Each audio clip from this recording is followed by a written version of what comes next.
પ્રતાપમડગા પોળના ગણેશજીની આગમન યાત્રાનું મુસ્લિમ સમાજ દ્વારા સ્વાગત। વડોદરા શહેરમાં ગણેશોત્સવને લઈને વિવિધ વિસ્તારોમાં શ્રીજીની પ્રતિમાને આગમન યાત્રાઓ નીકળી રહી છે।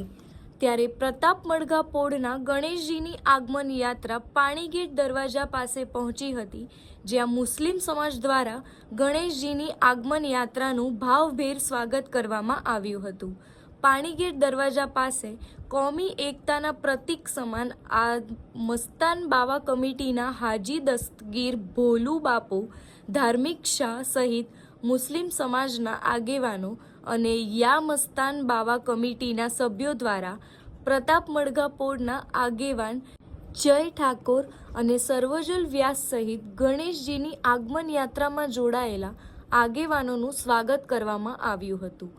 આ પ્રસંગે હિન્દુ મુસ્લિમ એકતાનો સંદેશ જોવા મળ્યો હતો।